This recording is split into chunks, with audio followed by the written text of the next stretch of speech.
So next up, we have a poem, and I'd like to just call in Mary Sheehan and swap with you, Wayne, if that's okay. So let's just do a quick check-in with our next performer, Mary. Hello, Mary. Okay, so good to have you here tonight. So next up, we have the poem Black March, which is by Stevie Smith, and it's performed by Mary Sheehan and was directed by Alex McKenzie.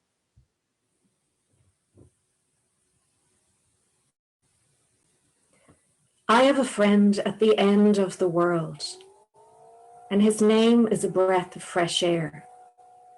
He is dressed in grey chiffon, at least I think it is chiffon.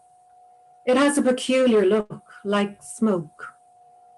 It wraps him round, it blows out of place. It conceals him. I have not seen his face, but I have seen his eyes. They are as pretty and bright as raindrops on black twigs in March, and heard him say, I am a breath of fresh air for you, a change by and by. Black March, I call him, because of his eyes being like March raindrops on black twigs. Such a pretty time when the sky, stretched out behind black twigs, can be seen, stretched out in one uninterrupted Cambridge blue, as cold as snow. But this friend, whatever new names I give him, is an old friend. He says, whatever names you give me, I am a breath of fresh air for you.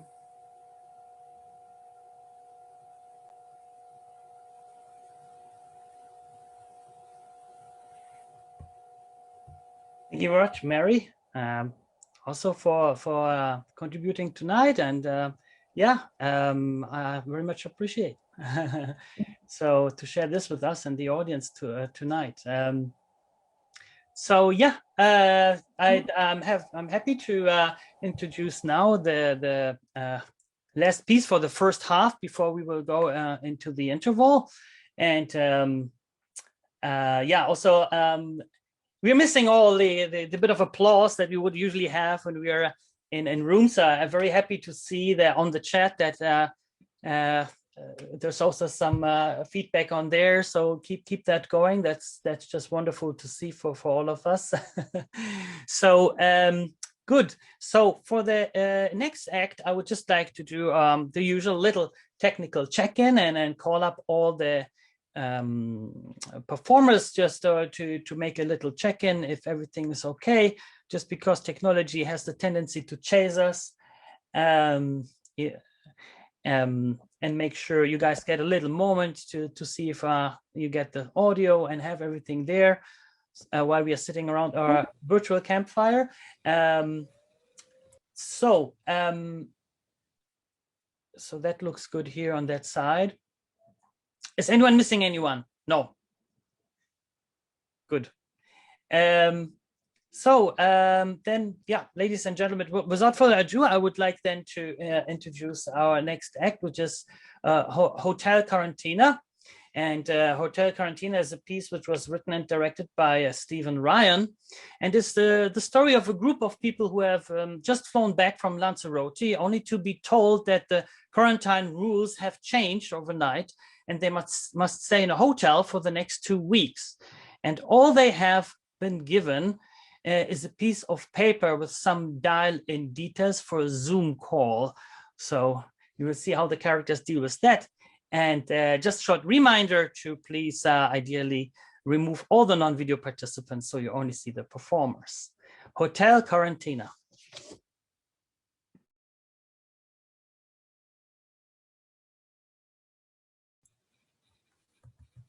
Hello. Hello. I was asked to join this Zoom call, but I'm not really sure what's going on. Is there anybody here? I mean, I can just see blank screens and, well, you're all on mute and, I'm here. well, that's something. Hey, why are we here? Do you mean in general? No, I mean, yeah, I don't know. I mean, what is going on? As soon as we got off the plane, we were sent straight here and nobody said anything. Not a peep out of anyone. And then this morning, a bit of paper flipped under the door with Zoom details. I mean, it's all a bit bizarre. Sinister is what I'd call it. Hello. Yeah, hello there. I've just joined. I couldn't get the thing to work. Well, don't you worry, John. It's only myself and Frank here at the moment, and neither of us have got a clue while we're here. It's about the quarantine rules, I expect. The what? The new quarantine rules brought in recently. Yeah, anyone flying in now has to stay isolated in a hotel for 2 weeks before they can re-enter society. I don't recognise those rules. Well, I'm not sure what to say to that. Say whatever you like. Look, I was just trying to answer the question. Hello? Hello? Open laptop. Yeah, we can hear you. Can anyone hear us? Yes, we hear you. Hello? Oh, your headphones are plugged in. That's where the audio's going. Hello? Headphones. Headphones.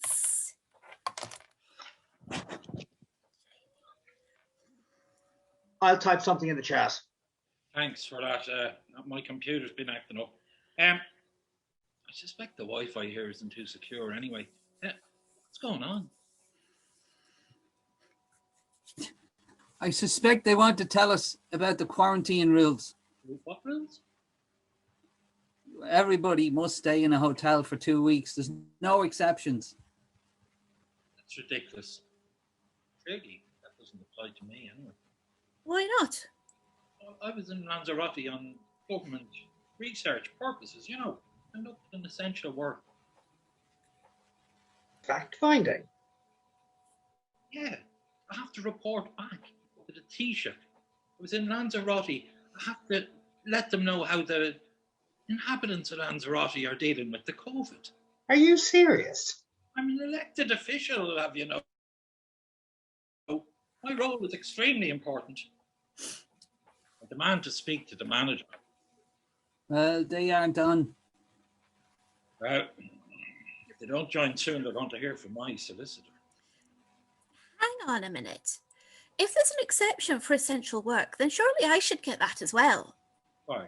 What do you do? Me? Oh, I curate an Instagram channel with 15,000 followers. I mean, they need my updates and inspiration to get through this tough period. Locking me up in a hotel will do incredible damage to their mental health. You're an influencer. I prefer the term thought leader. Well, they said the rules apply to everyone. There are no exceptions. Fuck them and their rules. This whole COVID thing's a farce. It's an excuse for them to introduce all kinds of rules without any pushback. What do you mean, Frank? I mean, look, who benefits? The government, that too. They get to control the economy. They're taking away our freedom, our autonomy, our lives. It's a 2-week quarantine. It's hardly a prison sentence. That's how they start, with so-called reasonable measures, and then... Apologies, folks, for the delay. I just want to run through with you how the quarantine will apply and how to make sure that you enjoy your stay here at the hotel. I don't recognise any fucking quarantine. Excuse me, madam. I'm an elected representative. I demand to be released immediately. Me too. My followers need me. Remind her she's just another bimbo. Social media. I've important government business to conduct. You government boy.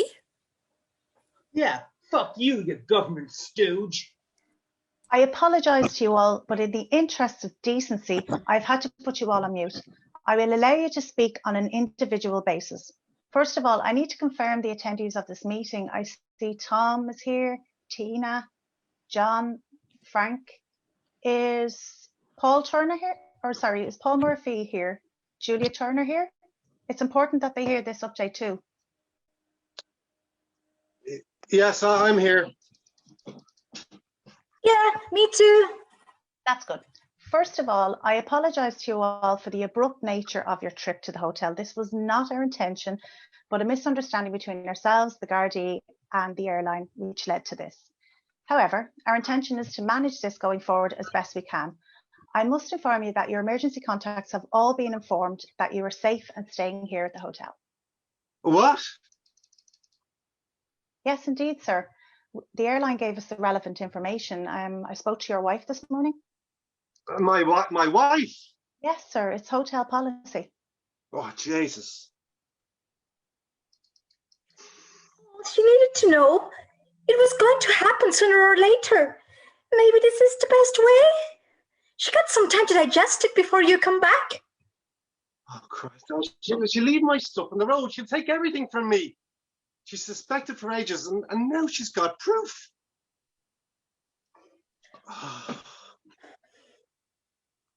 You have a right to be happy, Paul. So do I. This whole trip was your idea, you stupid. I'm sorry again. You're stupid. I had to put Paul and Julia on mute. As I was saying, we want to make this stay as pleasant as possible. Full room service will be provided. All channels have been made available on the TV. We will have daily updates on Zoom, and the Zoom facility will be open throughout the day so you communicate with one another. I'll now unmute you all so that you can ask questions. Before I do, I would ask that you remain civil. Otherwise, I will be forced to mute you again. Tom, you have your hand up?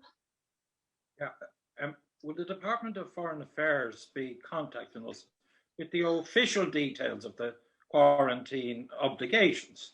You know, as you're probably aware, I'm an elected representative and I travel there for essential work. So I'm sure as soon as I speak to the department. Essential. Look at the tan on you. Gentlemen, please. Excuse me. I'll have you know I was carrying out an essential service. Yeah, leave him alone. I'm sorry, I've had to mute you all again. In response to the earlier question from Tom, we have unfortunately been unable to contact the department directly to discuss the specifics of your stay here. I had hoped to direct you directly to them rather than having me as an intermediary. However, the number they provided is to a desk phone in the department, which appears to be unstaffed. The voicemail redirects you to the reception, which is also unstaffed. The reception has a voicemail set up which sends you to the original desk phone. So I regret to inform you that I've been unable to proceed any further. I do not have any further updates to provide you today. So on that note, I'll depart and allow you to chat amongst yourselves. Thank you. Well, that was a load of old bollocks. Leave her alone. She's only doing her job. Her job? She stepped way out of line contacting my wife. That's got to be a breach of my CDPR rights or my human rights. Well, you know what I'm talking about. Jeez, I've a right mind to call Joe Duffy on this. Oh, don't do that, Paul. They'd slaughter us. He had 2 collars on recently who were in Gran Canaria. Oh, God, they got destroyed by the collars in. This country's a disgrace. A load of curtain twitchers, the lot of them. I got my negative test before I left Ireland, and again before I left Lanzarote. I'm no danger to anyone. It's just an excuse by the man to clamp down on our civil liberties.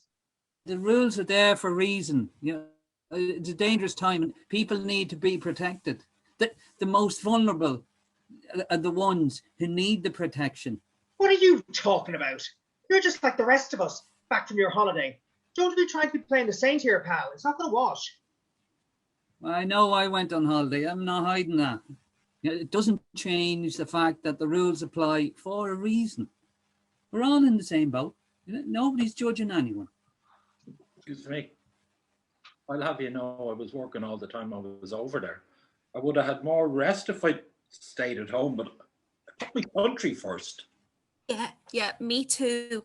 I mean, it was relentless, the social media and engagement with my followers. I mean, I feel they were really energised with my beach visits and the sampling of the local culture. I mean, they were hungry for me to do more, but I'm only one person. Oh, Jesus, would you stop it? You had your holiday and you bragged about it on social media. And you, Tom, give me a break. Anything you need to know about COVID, you can look up online. Absolutely no reason to go there in person. So stop letting on as anything other than a holiday. We all broke the rules. Deal with it. Oh, Paul, don't be all upset just because you're in trouble with the wife. You tell him, Frank. Dare you? Get lost. You've no idea what's going on in my life. Yeah, he's right. That was his personal circumstances. Don't change anything for any of us. We all broke the rules. We all have to live with it. Again, with the high and mighty attitude. If you're so supportive of these rules, why did you travel then? Why did you break them? Yeah, I'd like to know that too. Yeah, me too. I have my reasons. I'm not making any excuses for myself. Oh, give over. Just tell us. Go on, yeah, I'm mad keen to know. Look, folks, just leave them alone. People are entitled to their privacies these days. How about your wife, Paul? What about what she's entitled to? Oh my God. Frank, you've gone too far now. Yeah. I'm not going to justify that with an answer. I'm only messing with you. I shoot from the hip. That's my style. No bullshit with me. What you see is what you get. You mean you're an asshole? What? That's the defense of all assholes. I shoot from the hip, that's my style. No bullshit from me. What you see is what you get, etc., etc. Just an excuse to be a dickhead. Well, excuse me. Maybe, folks, in the interest of civility, we might try to move this conversation on a bit. I think so too. Maybe we should try and stick together. After all, we're all in the same boat. Yeah, I agree. I mean, it's like I always say to my followers, be kind. What? 2 minutes ago you were badgering John. You can't just play the be kind cards when it suits you. It's really self-serving, that is. That is so totally unfair. Look, I don't want to continue with this bickering. We've got 2 weeks of this. Let's just try and get on. I've got a suggestion. Why don't we try and live vlog our way through this? It could be amazing. Oh, no, I don't think that's a good idea. That sounds like a nightmare. Well, we need to do something. I mean, how are we going to last for 2 weeks? It'll be fine. You books, TV, music. Things could be a lot worse. What would lost you? I didn't want to get involved in all of the acrimony. Very diplomatic of you. Sorry to interject, but I have one further piece of news which I hope you'll appreciate. Go on.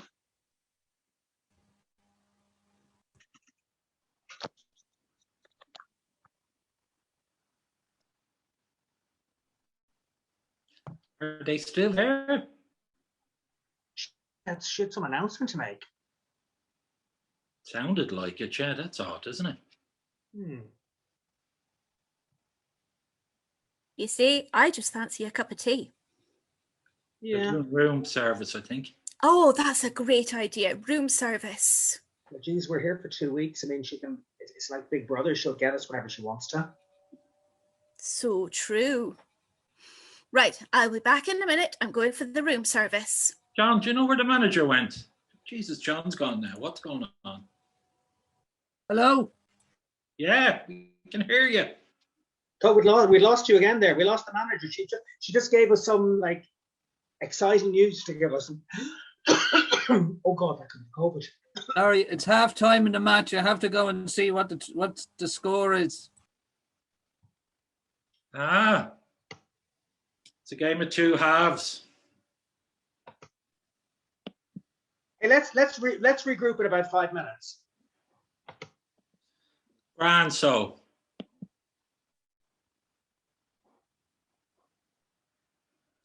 Okay, so we will find out what happens to our hotel guests after the break. And I have to say, I was laughing out loud during that piece. Frank's faces. So guys, we're going to go to a quick break, about 5 or 10 minutes. Feel free to stay on here. You can chat to each other, or you can go off and get a cup of tea or a beer or whatever you want. We will come back at about 8:10, 8:15. Is that right, Dominic? Yeah, quarter past. So now we have 5 past. Quarter past. Give it good 10 minutes, because that should be a good tea that if you're a tea drinker. It better be. Yeah, if you wanted to brew for a while. Yeah, and what will happen then? We have the second half then of the evening, which is around the same length, and yeah. So happy break, I'd say. Yes, and thank you to all our acts from the first half for performing and for sharing your pieces. And when we come back, we'll find out what happens to the guests of the hotel. See you later. All right, guys. See you in 10 minutes.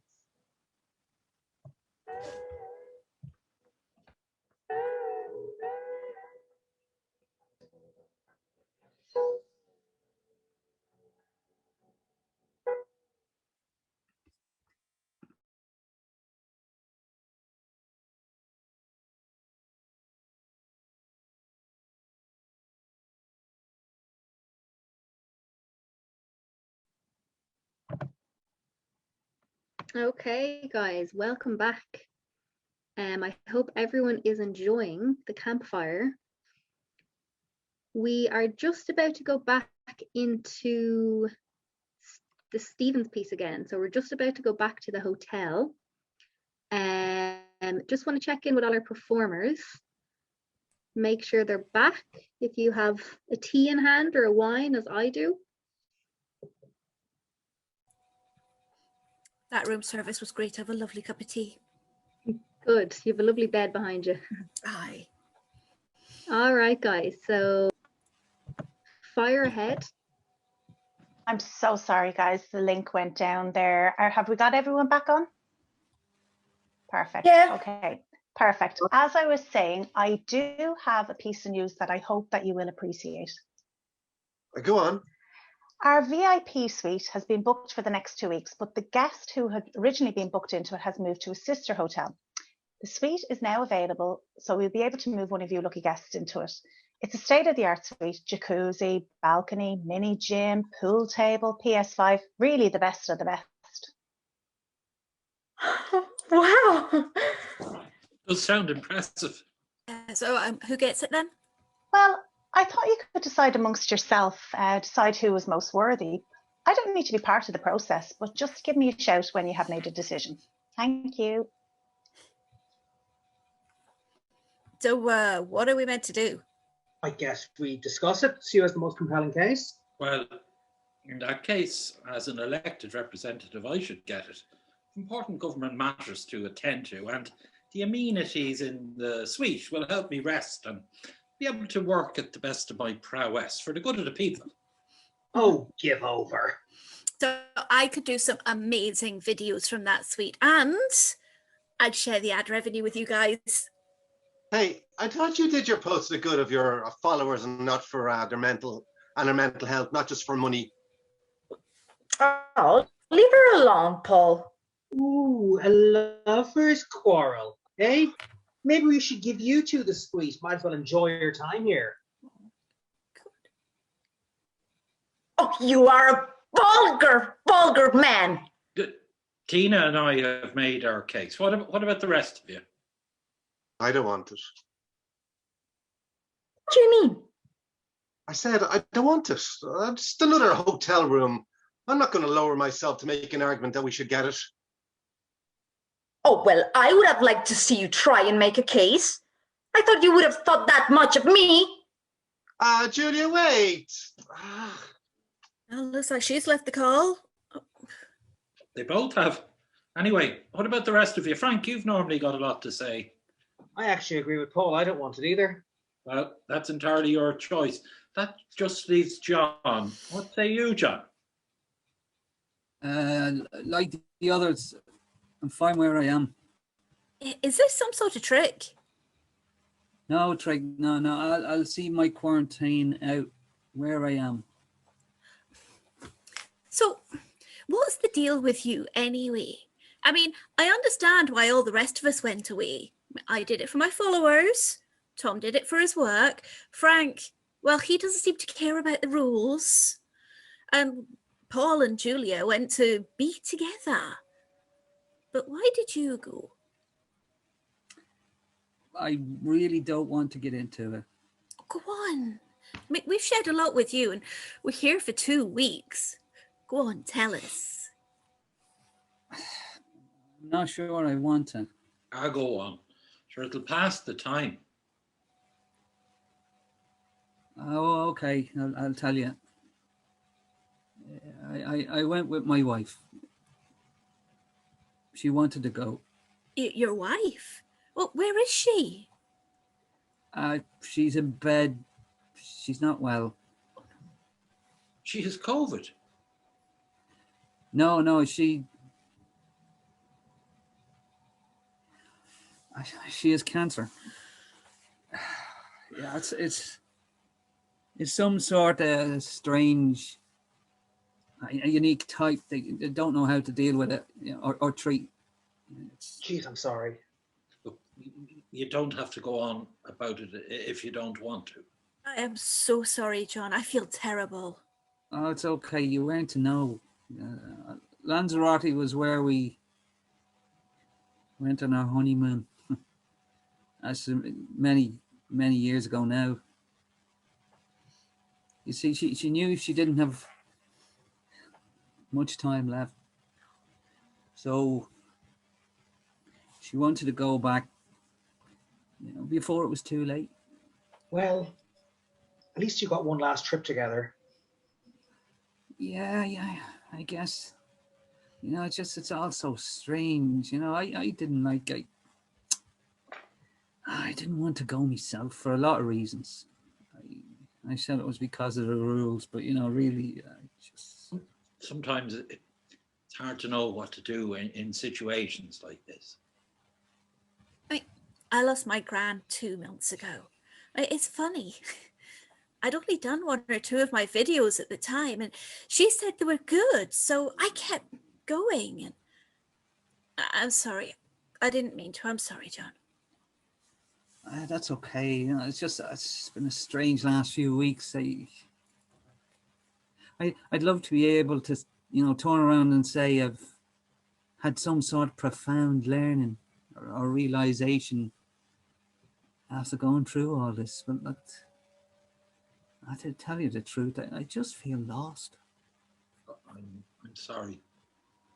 I have to deal with these rules on top of all of that. Yeah, look, to be honest, it wouldn't have made much of a difference. One bed is as good as another to her at this point. Oh, but how is she, John? She's okay. You know, she sleeps a lot. You know, I suppose it gives me some time to process all of this. That's good. Look, I'm sorry if I was a prick to you earlier. It's okay. It's okay. It's just these rules, you know? I haven't worked since the lockdown started. I mean, I'm okay financially, thankfully, but I miss living, you know? Oh, sorry, bad choice of words. That's fine. You know, we were the same, actually. You know, Laura didn't want to spend her last few months living in lockdown. She wanted to forget it all, you know, get away for a bit. She thought it might make it easier for me. In what way? She thought that, you know, maybe by the time the holiday was over, we're heading back, I'd be ready, you know, or at least in a better position, you know, to say goodbye. Did it help? I don't, maybe a little. I don't know. You know, this quarantine thing has made a mess of the whole plan. You know, I don't know. You know, but it's good to talk about it anyway. You know, at least. Well, we're happy to listen. Thanks. Okay, I'm back. Now, about this VIP suite. Oh, Christ, it's quiet in here. It's like a funeral. Paul, What? Paul, look, while you were away, John told us that his wife is dying. Oh, Christ, I'm sorry to hear that. Is she here with you now? Yeah, she is, thankfully. Well, that's something anyway. Thanks. Well, if it lightens the mood or anything, I just got a bollocking off my wife. Maybe not the time, Paul. Maybe we need a distraction, you know. Things got very heavy there for a bit. It's not so bad. I told her I was away with a few old schoolmates. So she doesn't know about Julia. Are you kidding me? She's absolutely already pissed I went away. Could you imagine if she knew I was with her sister? Her sister? You absolute bollocks! Hey, what happened to be kind?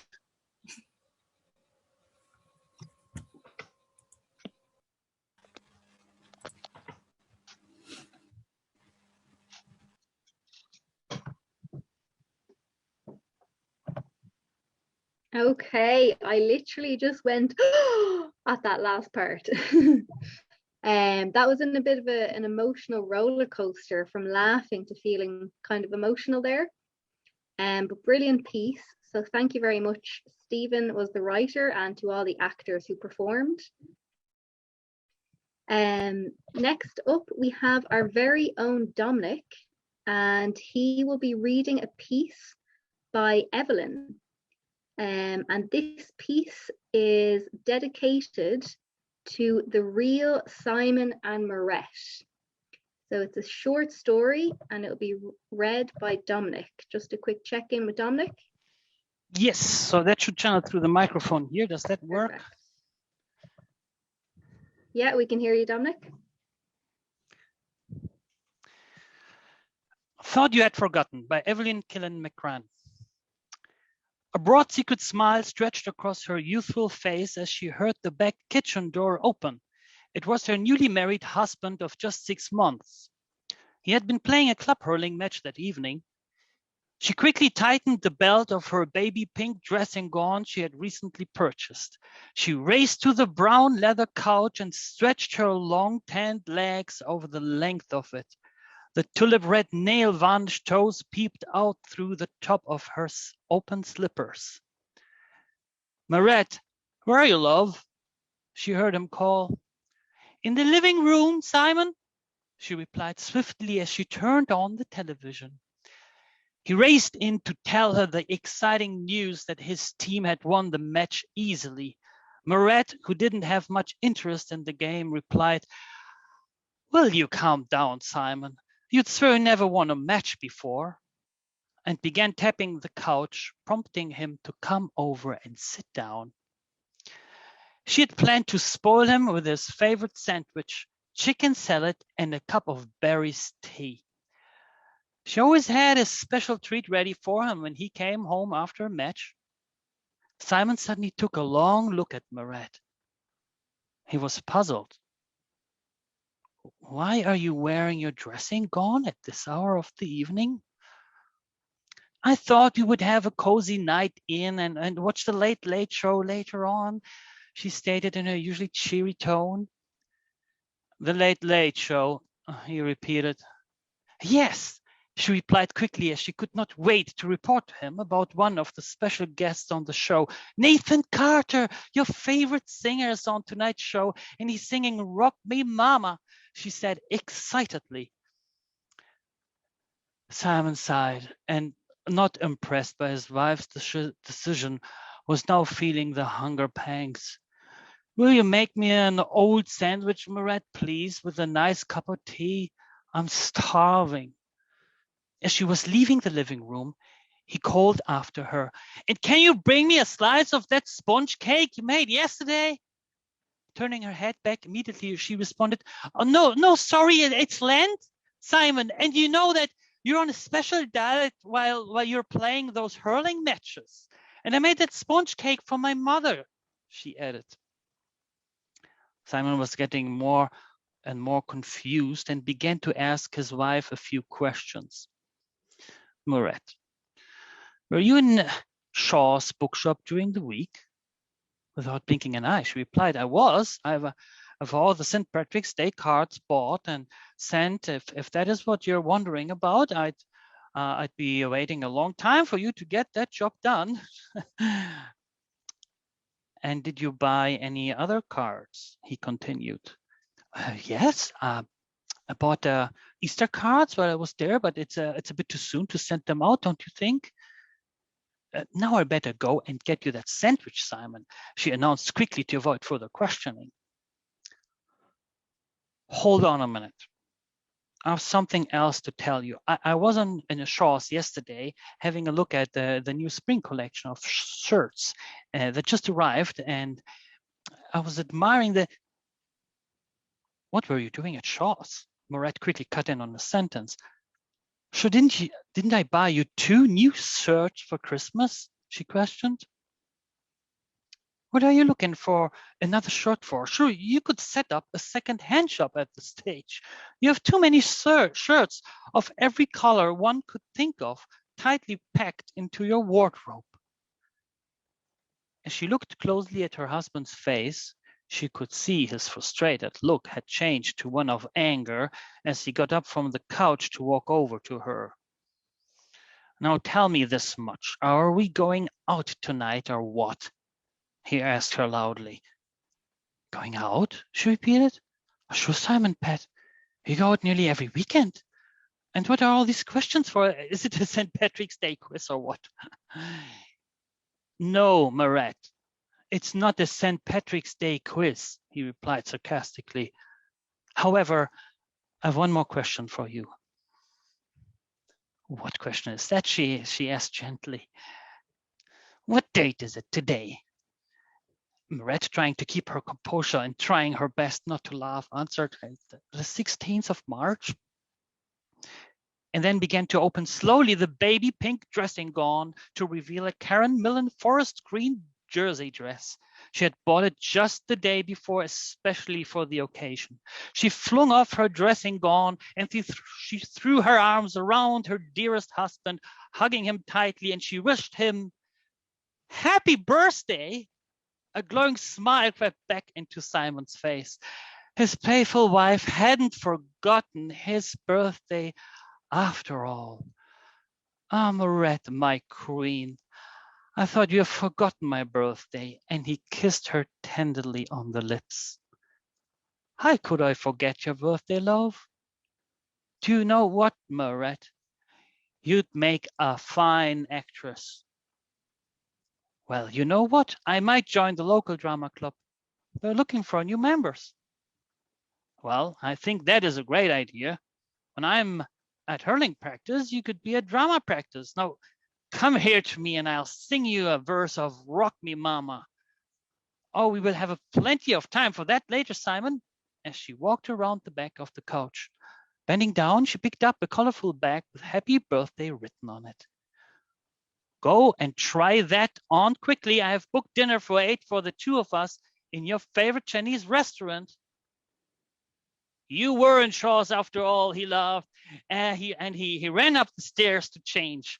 Of course, love, she replied, making her way towards the kitchen to light the birthday candles on the green and white iced cake and to set the Nathan Carter CD ready to play his favorite song. Thank you. Thank you, Dominic. And that was Evelyn's piece, I Thought You Had Forgotten. Unfortunately, nowadays, birthdays do consist of staying at home and watching the Late Late with a sandwich and a Barry's tea. So next up in our lineup, we have a play that was written by Vince. The title is Dr. Pepperman, and this is Merv Nickelman reveals the modus operandi of the elusive Dr. Pepperman through story and poetry. So a quick check-in with Vince. Gosh, yeah, I'm ready to roll here, Shannon. All right, let's go, Vince. Okay. Okay.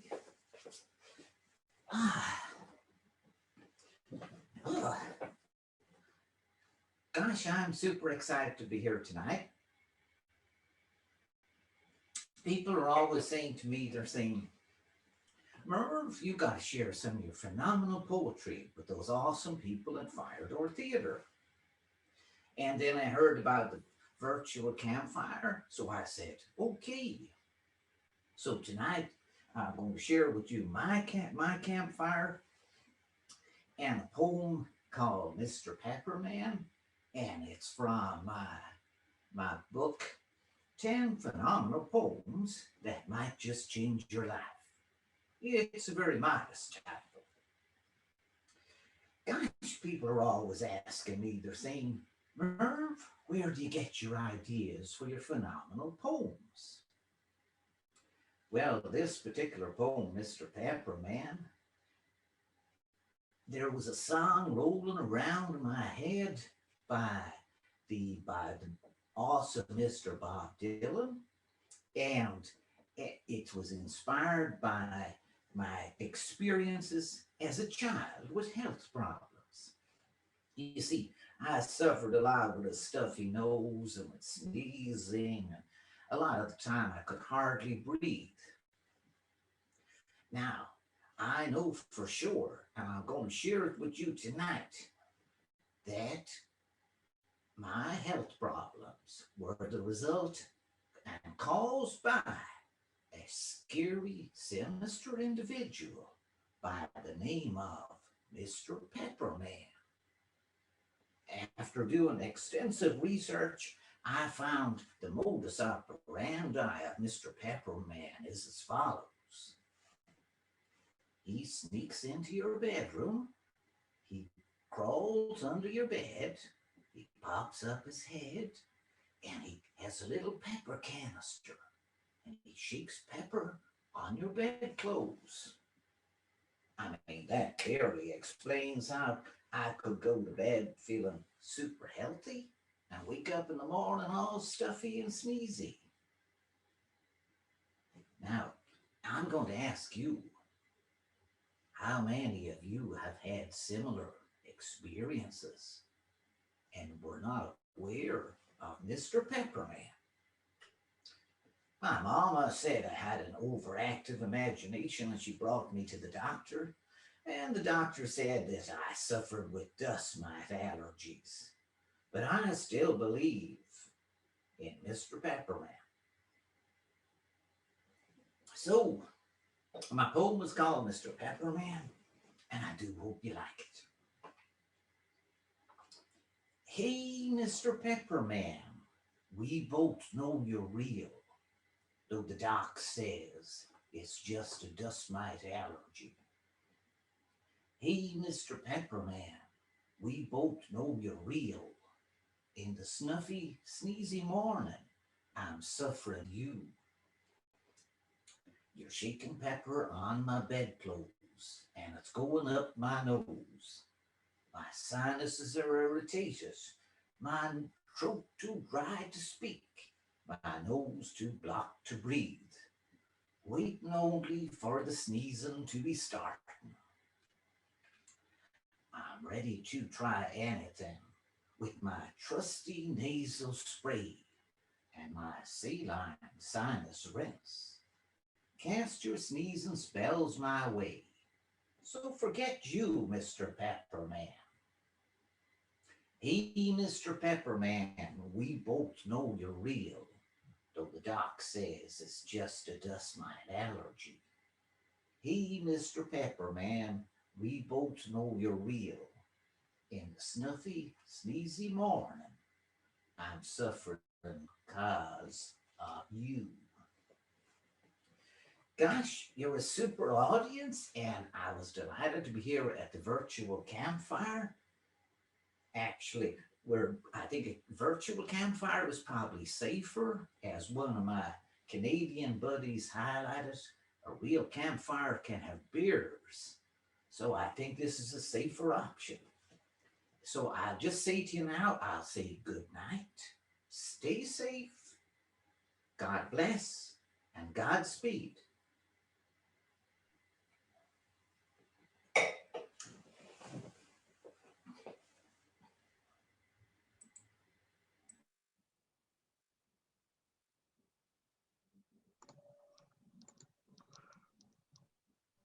Merv? Oh, Merv!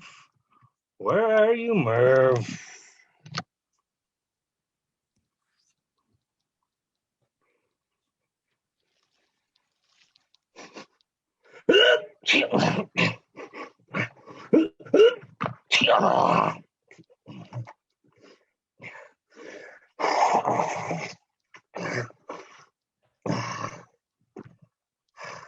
Merv? Oh, Merv! Where are you, Merv? Hey there. Does anyone know where Merv is? Could someone point me in the direction he went? And you see, I really like to catch up with them, and you know, just kind of lost contact, but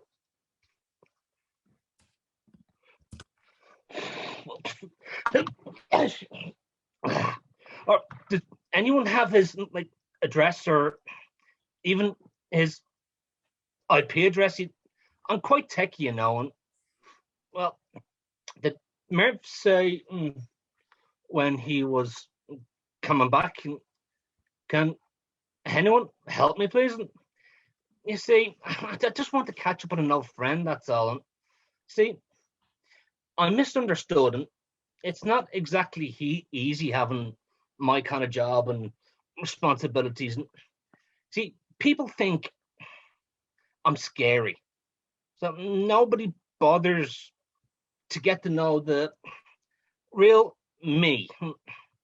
Nobody wants to be my friend, and I'm really quite lonely. And sorry, Dominic, are you part of the act? Is Mr. Pepperman here? What are you doing here? I gotta go. You're not supposed to be here, Mr. Pepperman. Was he? Shannon, Okay. I don't know what that was. I don't know either. Very strange. Strange guest tonight. Thank you very much. So there we go. Thank you, Vin. Mr. Pepperman. And Mr. Pepperman. Yes. So yeah. So next up, I'm pleased to announce the next performer. We have Sinead. So as we do it in our little campfire tradition, Sinead, just checking in with you. There you are. So little sound check if we can hear you, because again technology is unmuted.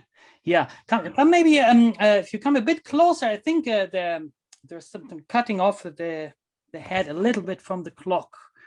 Yes, that's right. Yeah, just move closer. Yes, indeed. Yeah, maybe that will help. Is that okay for you? Yeah, no problem. Good. Yes, indeed. Thank you. So speaker. yeah, again, as you said, if everyone turns off all the other speakers by using the three little buttons at the top, choose any gray little box that you see on the screen, hover your mouse over it. In the top right, you see three little buttons. So all our audiences can then switch off any other annoying gray boxes that are floating around. All right. Good. Sinead, I give you a few little words to call you in. Do you have, or is there anything okay with technology or? Yes, do I look all right there? Will I just go to speaker view? Sorry, gallery view. Speaker gallery view. Do I look all right? Do I? So yeah, I'm just thinking. You see, that's the technology thing which we haven't seen coming for Shannon. What do you think? Should we maybe just? Yeah, no, I think Miss Lucy is good to go. Yeah. Yeah, we keep it that way. We're right. Yes. Good. Sinead, I'm very happy to introduce the reading that you have for us. It's by the author Kazuo Ishiguro, and it's called Never Let Me Go. So.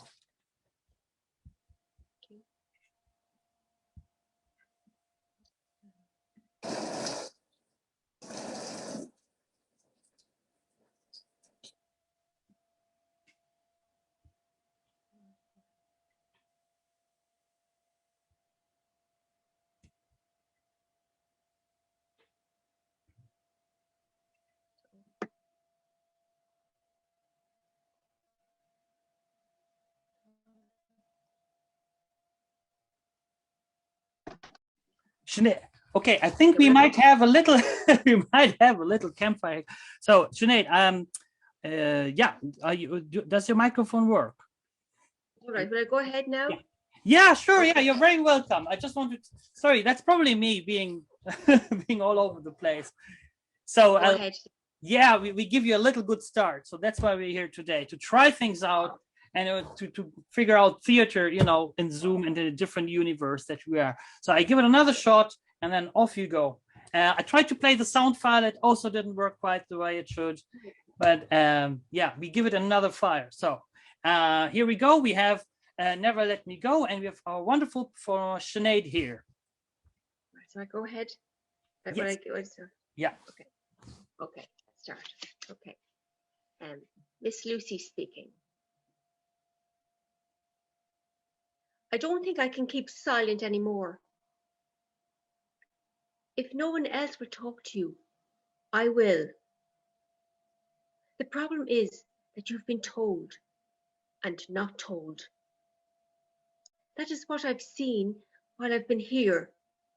You have been told, but none of you really understand. So I've decided I'll talk to you in a way that you'll understand. Do you know what happens to children when they grow up? No, you don't, because nobody knows. They might grow up to become actors and move to America, or they might work in supermarkets or teach in schools. They might become sportsmen or bus conductors or racing car drivers. They might do almost anything. But with you, we do know. None of you will go to America. None of you will work in supermarkets. None of you will do anything except live out the life that has already been set out for you. You will become adults, but only briefly. Before you are old, before you're even middle-aged, you will start to donate your vital organs.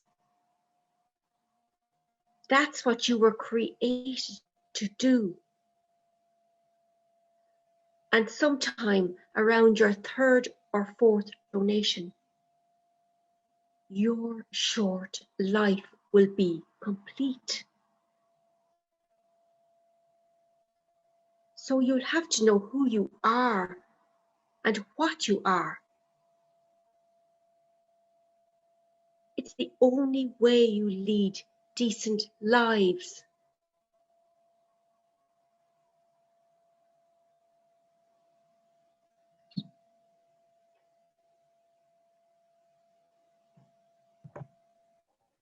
Thank you very much, Sinead, for sharing this evening with us.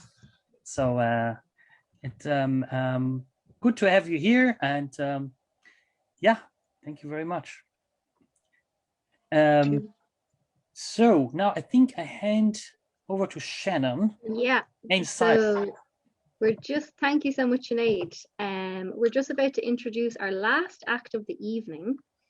So this will be performed by Brian, and this is an adaptation of Hermann Hesse's, not sure if I butchered that name, novel Steppenwolf, performed by Brian Quinn. And there is just a quick trigger warning that the play or the story deals with topics of suicide. So just to let all our audience members know.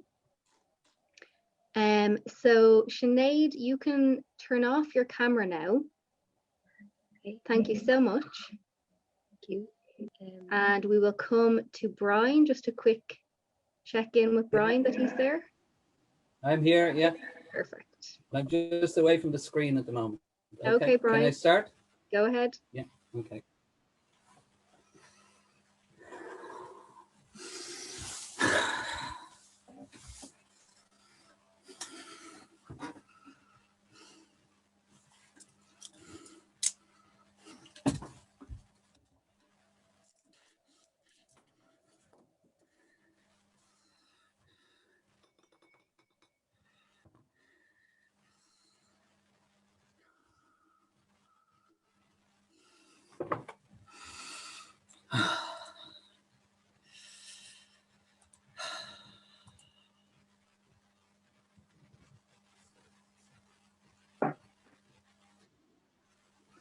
Treatise on the Steppenwolf.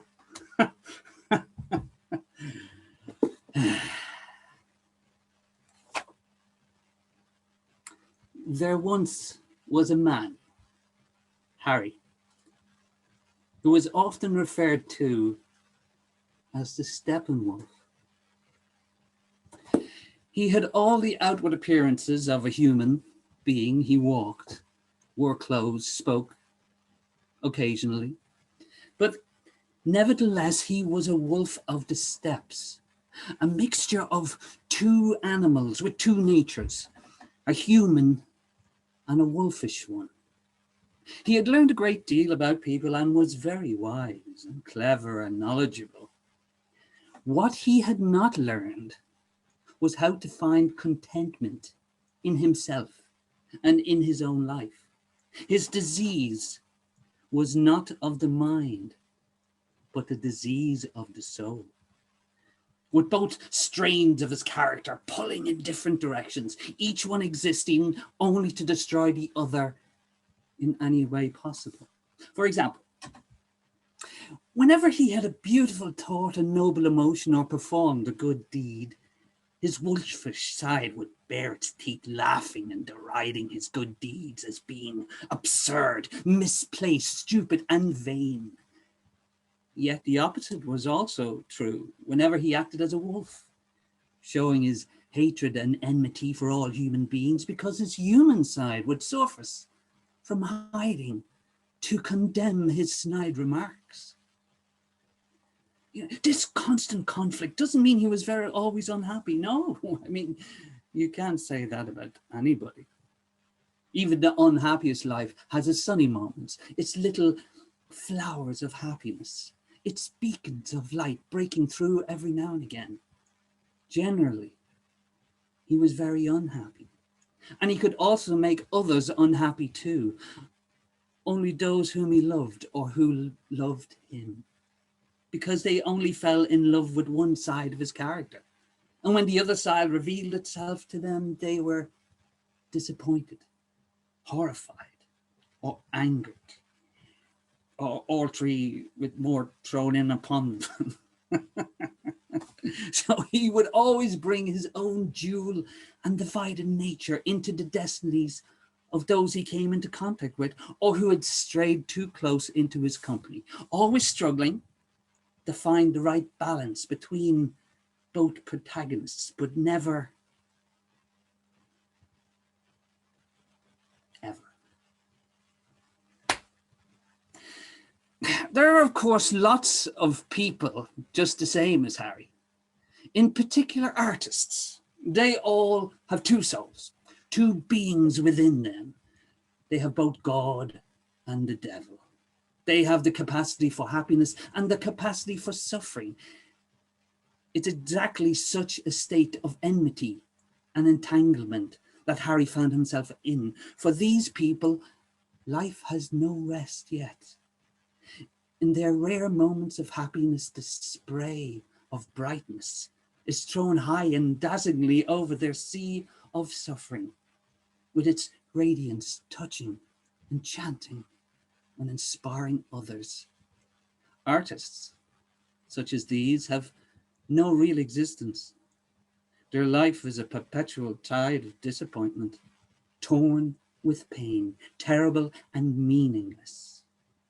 For despite the wondrous thoughts and acts that shine out above the chaos of such an ill, such a life that is always ill, with the horrible conclusion that the whole of human life is but a joke, a violent, ill-fated abortion of the primal mother, a savage and dismal catastrophe of nature.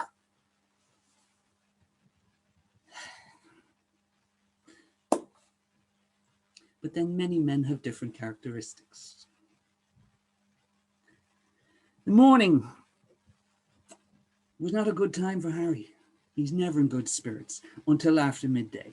So he finds himself warming up in the afternoon, and by the evening on his good days, is very productive, somewhat active, and even sometimes, though rarely, I admit, aglow with joy. Bound up with this schizophrenic tendency is his need for loneliness and a craving for independence. He has never sold himself for money or to people in power. He dislikes authority and abhorred offices and government buildings. He finds it distasteful and hateful to be locked into a daily or yearly routine or ritual. He has achieved his aim. He is ever independent and alone, taking orders from no one and organizing his ways to suit no one. The world has left him in peace, and he remains unconcerned about it or anyone else, and in time, not even about himself. He begins to suffer slowly in his rarefied atmosphere of remoteness and solitude, because this has become his lot and his enforced sentence. Many people had liked him, but it was more an offered sympathy than an offered friendship. Now, there was no link left. The air of a lonely man surrounds him, leaving him incapable of relating to anybody, and an atmosphere against which he has no longing or will to change. And of course, he belonged with the suicides.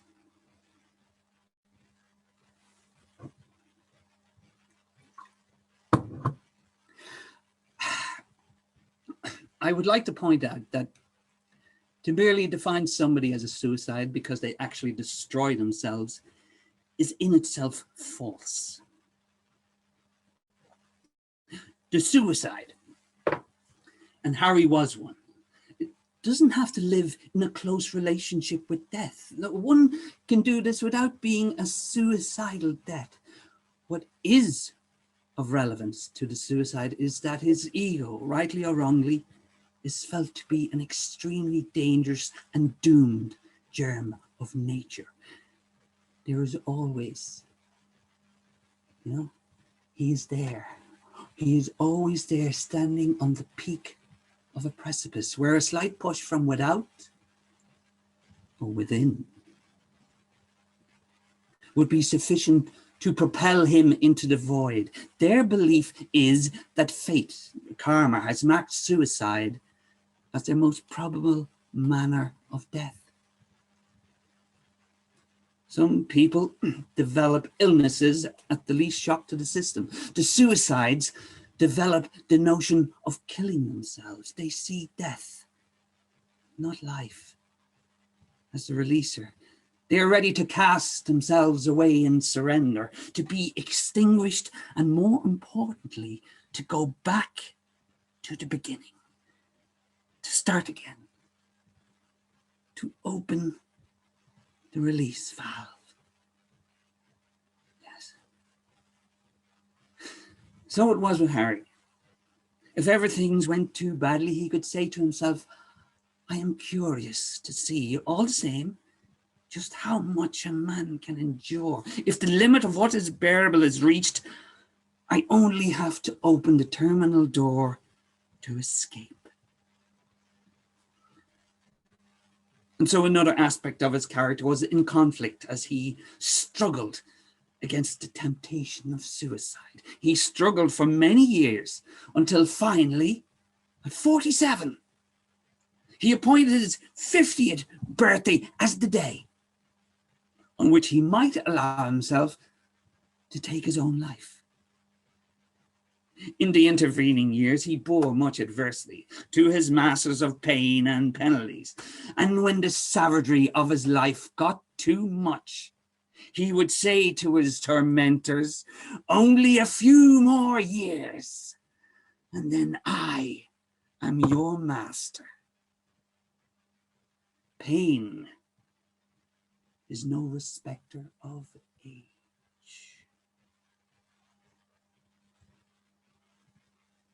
Happy birthday, Harry.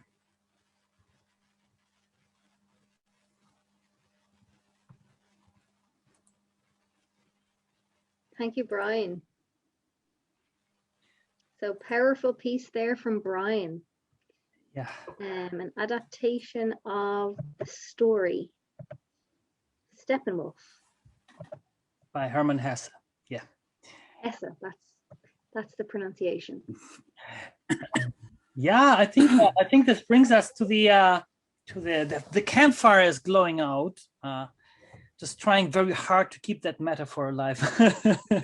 So yeah, I think I'm very happy that this is our second campfire. So very happy to welcome everyone. Very happy to have all these wonderful performers, authors here tonight. That some of us have been meeting us the first time, Firedoor, and went straight into this.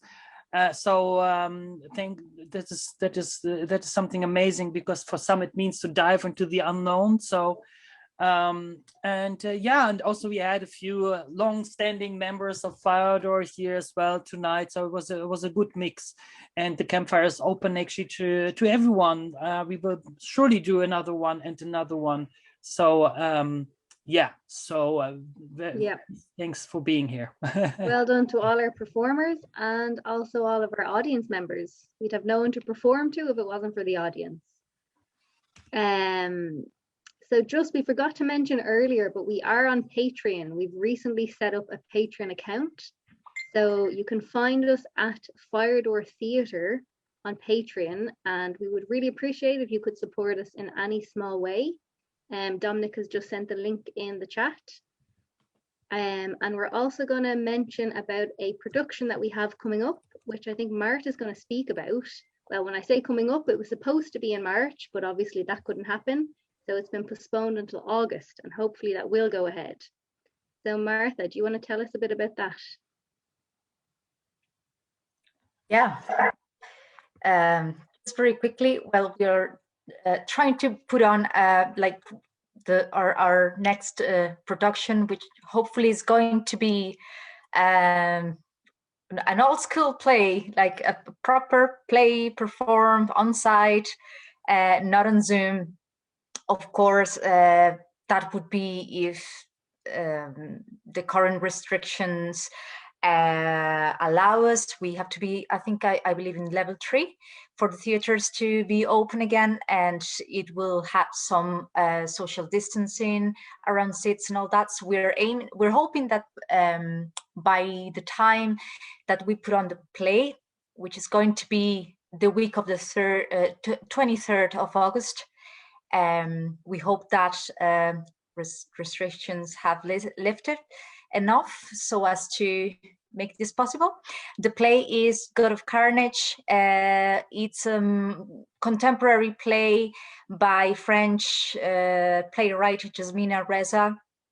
It's 4 characters, basically 2 couples that visit each other over a children's fight, and then hell breaks loose. It's a very funny play. It's intelligent as well, and we have casted it. We have most of the crew, and yeah, we have started with rehearsals. Looking forward to start with physical rehearsals whenever we can meet in person. And yeah, hopefully in August we will see you all there in the small Cali. Thank you, Martha. So keep an eye on our Instagram and our Facebook for more details about that play.